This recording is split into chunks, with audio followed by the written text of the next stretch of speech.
Hello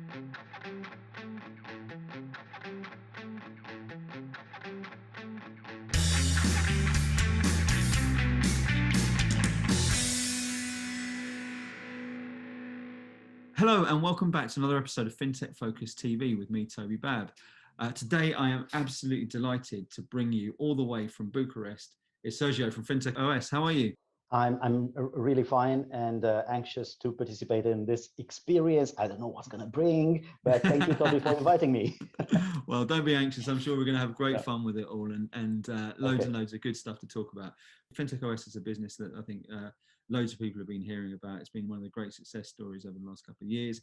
We've just interviewed recently with my colleague Nadia for the Top 1% Workplace Awards, which will be coming out on November the 29th, which we're very, very excited about. I wish you massive luck for that. We're going to explore a little bit about FintechOS as a workplace and how you guys have created that magic culture, which has allowed you to be such a good place to work and grow as you have done. But what I also want to do is just get a little bit of an oversight about FintechOS initially and your background. So Sergio, tell us all about yourself. That's a very short question with obviously a very, very long answer. Well, what can I say? I'm a failed computer programmer. I studied computer engineering, and then I worked as a programmer for a very brief part of my life. Then I turned into a trader, did my MBA, actually did my first company prior to the MBA, failed it as I was doing my MBA. And then after that, I worked in a multinational in pharma for a couple of years in different geographies doing business development. Then I helped build the largest private healthcare network in Romania in a senior executive position, had a little bit of stock option that after selling the company for a couple of times, allowed me to play a little bit with investment in startups. And that made me actually return to the first love of, computer and technology. And this is how I ended up partnering with Theo, the other co-founder of FintechOS, in his previous company about 7 years ago, which was roughly not something planned. It was a pure serendipity that we met each other. But I think we had a good chemistry. And after about 3 years of trying to build, and actually being quite successful in building a company that would do software services like software projects and stuff like that, and reached about 10 million in revenue and stuff like that, there was a day when we realized this is not the way. If you want to disturb a little bit the market, if you want to change the way people are building software for the financial sector, with our programmers are smarter than yours, but it's with a new technology. And then we decided together to create FintechOS and put all the eggs in one basket. Luckily, there was a third partner that we didn't have to abandon, those poor 200 people that were working for us back then. So yeah, I think that's the very short story of how FintechOS started. FintechOS started 4 years ago. It started from this idea that we have to create the tool that allows business people that understand user experience, that understand people's lives and how financial products should be embedded in people's lives, and those people to be able to build the next generation of user journeys, products, services that are more natural to consume. And everything else is, taking that dream and turning it into reality. And it's been working all right for you, hasn't it? Tell us a little bit about the sort of growth and success of the business. Well, it's as I said, it's a 4-year-old company that started from Bucharest, Romania, with a tiny offices and a team of 5 people, of course, like everybody else. We're about 400 people now. We are headquartered in London. We have offices in Amsterdam and in New York as well. And we are growing probably at about 100% year on year. And this is where we've got starting to build around something that, in retrospect, if it's successful, it's called a vision. If it hadn't been successful, it would have been a hallucination. So that's where we are and what we're trying to build. And so, perhaps if I can get a bit more technical on what we actually do, because that's, always, especially in the very early stages of the company. So what do we actually do? What does FintechOS do? Because there's a metaphor there. It's like the OS, the operating system for fintech. which is, if we want to put it a bit more robust and understand what we're doing, is a sort of high productivity fintech infrastructure builder. Yeah? And high productivity comes from the fact that we are doing no code, low code a lot. So we really empower the business people to build their stuff. And on the other hand is the whole infrastructure. So we're not something that is very shallow at the level of digital experience.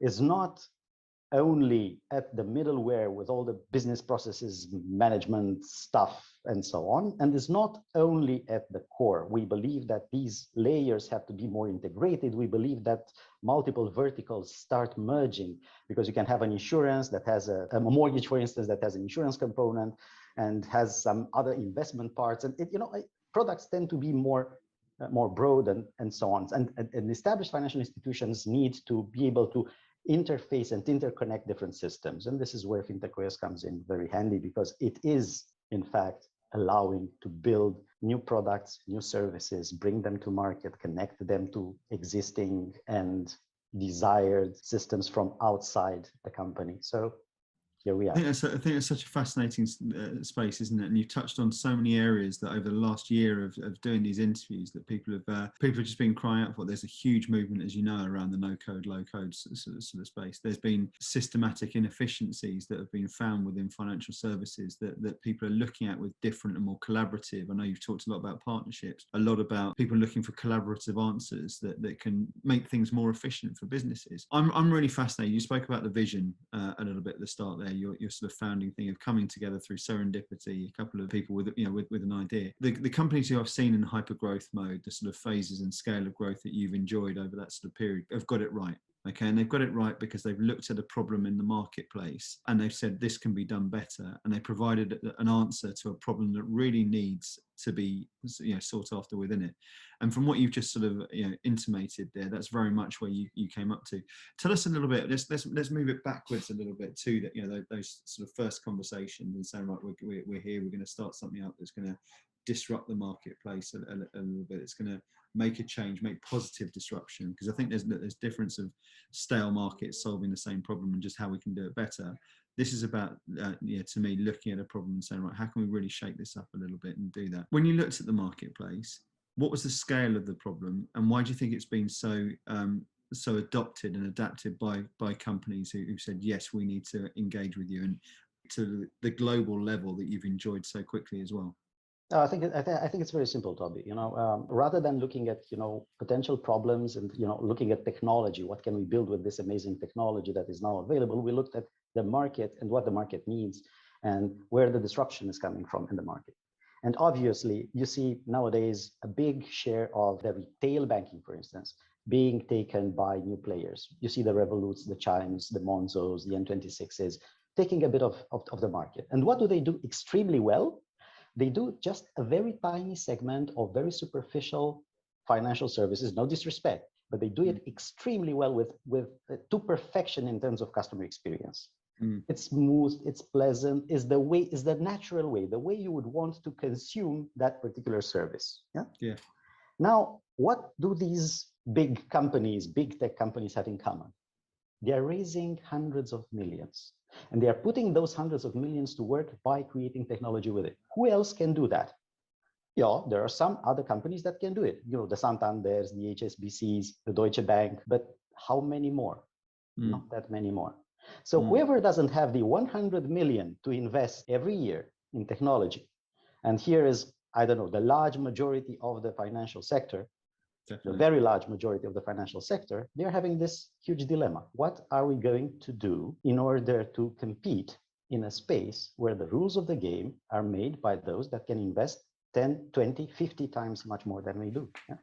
And their customers, people like us, who would want to have the relationship with their provider of some sort of financial services in a very easy to consume, natural way where the customer interest and the customer experience is well considered. And you don't have the tools to build that in the traditional way. You have to pre-package stuff. You have to do no code at a different level. You have to do the specialized no code that has already embedded all the financial components in it and all the financial data structures and all the connectors to all the databases that need to be there. So that was, the philosophy that, we thought, okay, yes, it can be done at a fraction of the cost. It can be done with a much higher speed, and it can be done in a more adaptive way, such that you launch a product into the market, you get the feedback from the market, and then you go into the back office and change it a little bit, and it will be better and better and better. And you have releases every month that would bring you more consumers.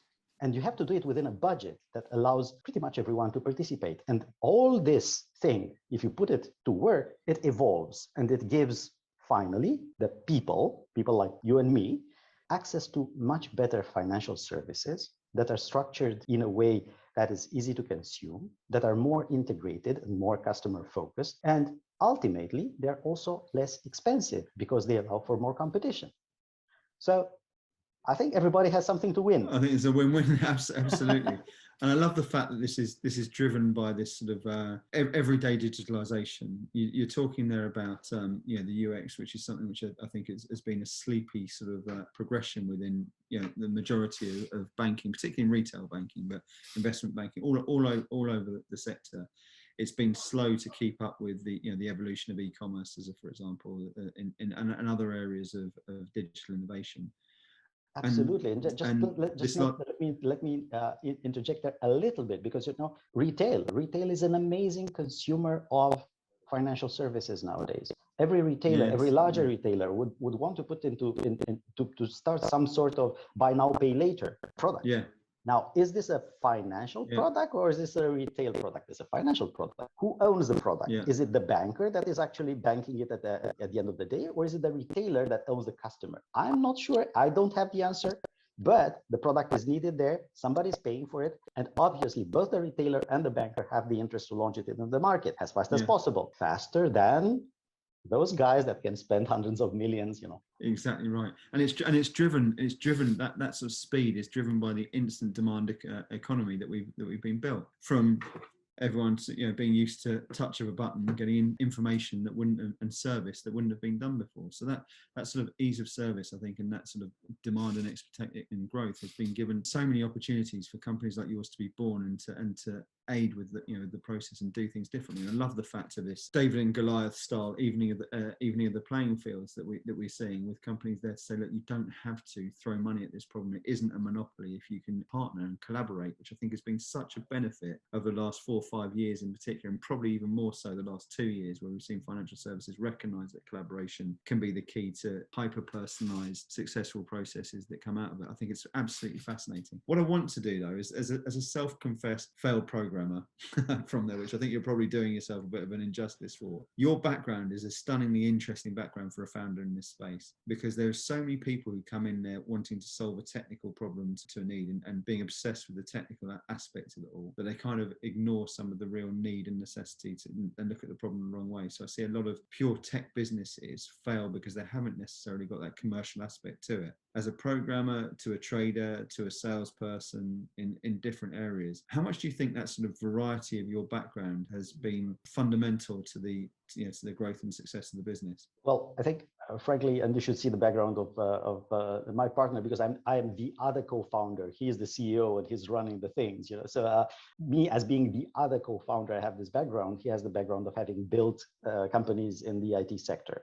I think that's great. But having this commercial mind and following the money, understanding where the pain of the client is and what pain the client is ready to pay for next quarter and the quarter after, not 20 years from now. In an ideal world, I think this is essential if you want to launch something that has the commercial traction from the beginning, and there's not just a story that VCs will be backing up. So I think this whole commercial awareness and practice is absolutely necessary, especially if you're doing something in B2B and even more so in enterprise B2B. You mentioned as well that there's this sort of story of growth, which comes again into that commercial side of it. It's not easy to take a business which is 5 people in a room one day and 400 people worldwide, all over the world the next. It's even harder to do that in such a sort of tight period of time, and it's even harder to do that in a global pandemic. So you've done all right with all of this. Tell us what are some of the lessons that you've picked up from that, and what are some of the sort of core takeaways and pain points that you've had to overcome and turn into a positive. What are some of the challenges you found, and have you excelled with it? One thing is the thing that you mentioned, having early commercial successful story is important. Because at the beginning, with just a story, the story has to be validated by some living customers. Second, at the beginning, what your incomplete product doesn't do, you have to compensate with passion for solving the client's problems and being there to assist the client in solving their problems with all you have. And you don't have that much at the beginning, except for this desire to make them successful. So the success of your client is going to be your success every time. Third, and this is a weak consolation for people that are founders of a tech startup in their 40s as opposed to their 20s. Yeah, having a bit of management experience in leading large teams through growth period of time is very helpful. 4, don't worry, you're going to make the same stupid mistakes that you thought you were not going to make again, or you're not going to make because you've read about them again and again. But yes, probably a significant percentage, and I'm not going to tell it here because some of our investors might hear it,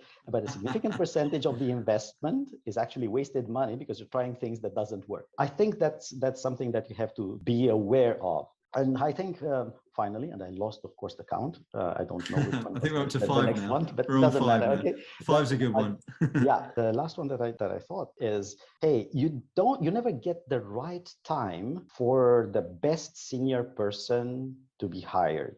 Because the earlier you get the senior team, the less, performance it would be, because you wouldn't have the brand equity in order to attract the right people from the beginning.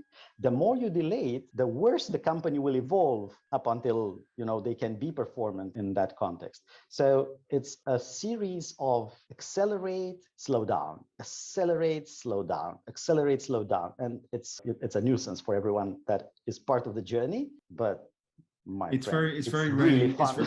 You're absolutely right. It's very rarely linear, is it? It's never a complete pathway. And I think there's so much to take away from those 5 things that you just mentioned. And I think that people have this sort of romantic image sometimes of businesses that they're overnight successes. But I could break down all of that. There's a book in what you've just said. There's 5 chapters there to discuss. Actually, I think that whenever that time comes, that book has to be written. We heard it. You heard it here first. You heard it here first. Yeah, so, exactly. So here's the co-author. Yeah, exactly. I'm with it. I can be your ghostwriter.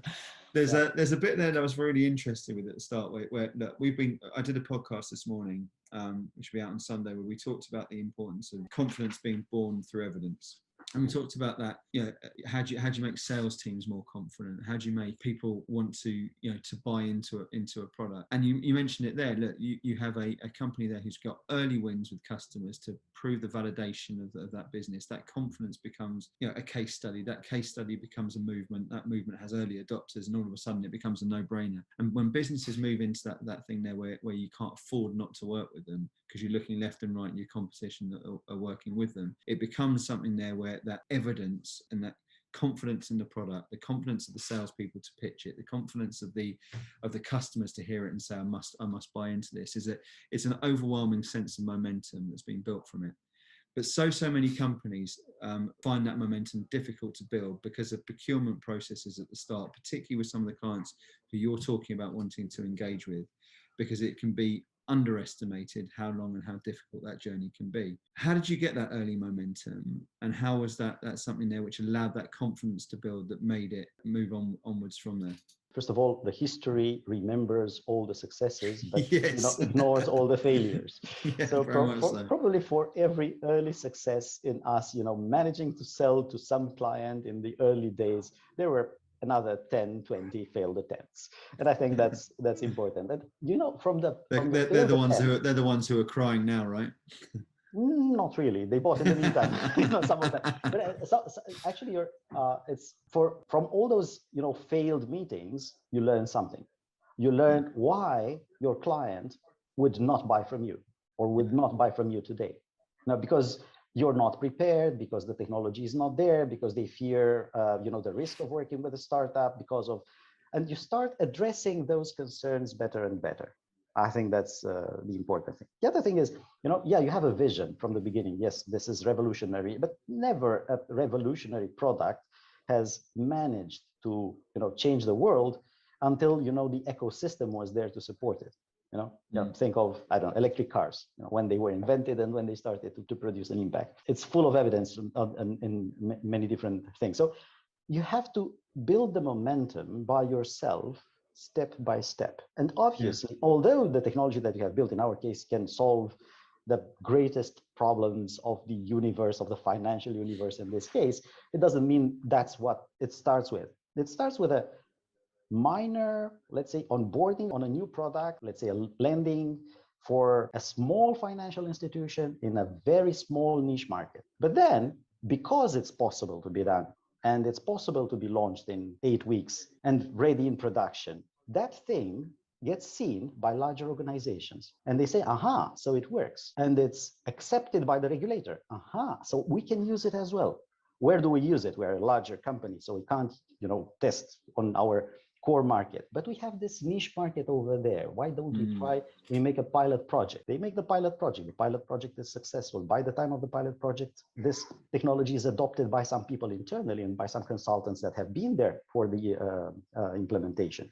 They are now all acting as ambassadors. So within that account, you have then more of these narrow business units, and guess what? Many of the in the banking sector, you have many multinationals, so they would be present across multiple countries. So if this was possible in that particular market, why wouldn't it be possible in the other market?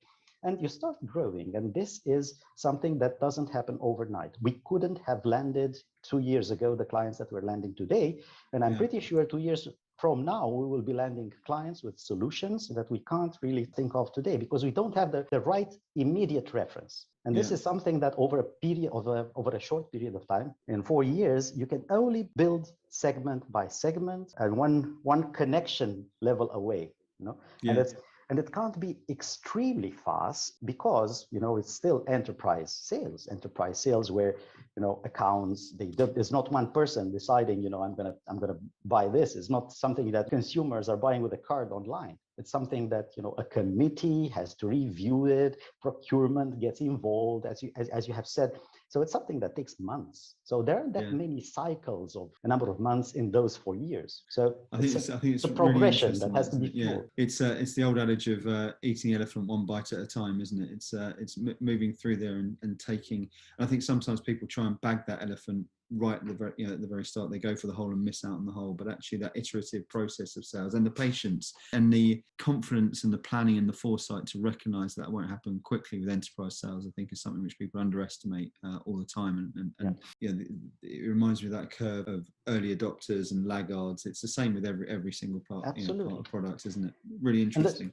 And there's also something about this componentization. It's you can approach the market, or other companies are approaching the market, saying, look, everything is crap, everything is siloed, everything is layered, it doesn't work, you have to change everything. Is the doomsday is coming, all the fintechs are going to take all your market away, and you have to kill everything that we have built. Nobody kills everything that they have built. No CIO in this world is waking up on New Year's Eve with this resolution. I'm going to change every software I have in the company. If not one who wants to stay in a job for a while. Yeah, exactly. So the beauty of it is, the easiest things to think of are what is the next thing that this particular client will be looking to solve in the next 2-3 quarters, because there is a threat in the market, or there is an opportunity in the market, and they can make more money from real customers, or they can address the needs of underserved customers, or they solve something that is important for them. And taking that, you can start with something very small. And as one of our earlier investors has said, and I think I love the metaphor, is the reverse salami tactic, which they call, like you cut the salami in thin slices, you throw those slices, even the door of the client is locked, but you throw them from under the door and you reassemble the salami inside. I'm just writing down in my book here, the reverse salami tactic. We're going to be seeing that one again. I love that. So look, there's a brilliant business that's seen the problem and managed to grow spectacularly over a time. And I'll echo that just to clarify. It's 4 years since there were 5 people in the room, and now there's 400. That's correct, right? Right. extraordinary over that. I mean, that is extraordinary growth over a difficult time in the marketplace for including everything from Brexit to to COVID and all that sort of thing. With that comes extraordinary infrastructure challenges, because you have been a different business about 5-6 times already over the course of that sort of growth. Different things there, from internationalization, globalization, to working practices, to where people work. There's been all sorts of things that have come up through there. Yet time and time again, which is why the Financial Technologist is listing you as a top 1% workplace, we're hearing great stuff about you as an employer of choice, and the people who are getting things right. How is that? Why is it a great place to work? What have you done? What's the secret? this is first of all, like every normal person, when you get these kind of things, you think, oh, am I worthy? Are we Yeah, really exactly. That imposter syndrome of where you're I know those guys are still quite unhappy about the things that we are doing, and those guys don't have it quite all clear because we hired so many people over such a short period of time. So having all this systems clarity is not where it should be. So yeah, I think first rule here is care. Yeah. Genuinely care about what is happening with the people, what do they think, and how do they feel, and how can they contribute to our common goal, and being able to provide that kind of alignment. Because at the end of the day, I don't think we're perfect. I think there are so many things that don't work well. I'm the first to admit it, and there are so many things that don't work well in the way we work together. But hey, I think we are here to listen, to understand, and with a bit of humility to address those issues in a constructive way. You mentioned the times were difficult. Last month we had our first leadership team meeting that was face to face. What a joy! What a joy! Yeah. Because you get a company and you realize that 2 years ago, when the pandemic started, we were less than a third in number of who we are today. We're about 80 of the people that were at the last leadership team meeting are still in the company today. Yeah, and this creates a huge gap of communication that we needed to be aware of, and we needed to build for, and we needed to be conscious about. And it was, oh my God, what a joy was it there for us to really be able to meet face to face and to debate some of the issues that we have in a less formal way. And obviously, one thing that we did is we've put a lot of time in the agenda that was not about the technology, and it was not about the market trends, but it was about who we are, and trying to understand deep in our guts what makes us move. Technologies change, trends in the market change. It's much more important for us to be true to our culture, because that is something that, coupled with a vision and with a mission, is something that will take us from where we are today to a bright future, and align on what that bright future looks like. And this is something that allowed us, to go through the entire organization, identify what are the real life stories of what we think people being heroes in a way, and not the dead hero, but the living heroes. Not those heroes that but the things that we do, or some of our colleagues do in the normal course of business, that impress something upon the other people. I want to be like my colleague, Maria, because she, in this particular situation, she did that. Yeah.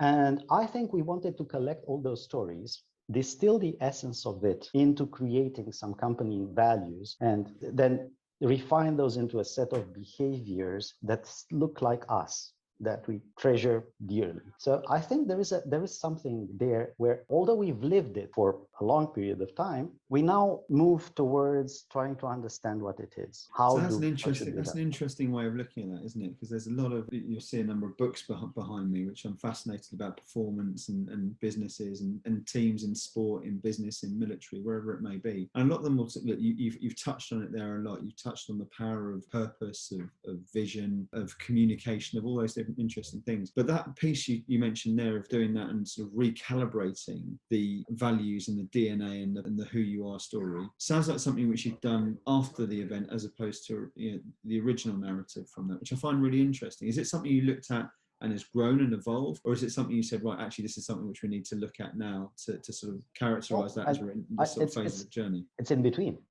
Because we started, when we were, it was easy for us to get in a room and decide who we are. We started with a set of values, and we said, okay, this is what we want to do, and this is how we are. By the way, the 3 values identified back then were: be brave, be different, and be human. But then we realized that as we grew larger and, we exceeded the size of a tribe, the 150 people from the books and so on. So we needed to be more intentional about the culture and what does it mean for us, and how do we agree, all of us, on what does be human means. At the end of the day, what we did, we embarked on this rediscovery process to understand what's still there of what we defined at the beginning, how each of those things look like, and what is missing from the picture. And we ended up with, two more value propositions being added: be better and passionate teamwork, that were missing from the original things, but they were raised from the stories that we heard told by our colleagues. There's a brilliant book here called Belonging by Owen Eastwood. He's a Kiwi guy who worked with the All Blacks rugby team. He's worked with Gareth Southgate's England football team. He talks of he's worked with the South African cricket team when they got to #1 in the world, and he's working with Harlequins rugby team at the moment, alongside a whole score of businesses and organisations alongside that as well. And I'm finding it fascinating that you mentioned the tribe and belonging. And I think that's something there which isn't necessarily spoken about a lot in businesses. It kind of becomes a little bit more corporate than that. But to me, the DNA of an organisation is very much around the tribe and belonging, and making sure that everyone belongs and feels featured. And I love the thinking on this. I mean, God knows how already we've gone through the amount of time we have. I could be speaking to you. I mean, this book has to happen as far as I'm concerned, because we could be talking about this for a long, long time. But this is a fascinating story for me. It's a business there that's gone through hyper growth. I love your attitude to it. The humility that you've shown all the way through is staggering for what you guys are achieving. I think you're doing some amazing things in the marketplace at the moment, in a world where this sort of thing absolutely has the traction to doing it. So you're helping loads and loads of people. I want to finish with 2 quick questions for you. Number 1 is who should be reaching out to you? So which companies should you be helping, and what sort of people are you looking to bring into the team as you continue this expansion? Because I very much doubt that 400 is the end of the story for you. And the final thing is what's the best way for them to get in touch with you and find out about this magical story in a bit more detail? These are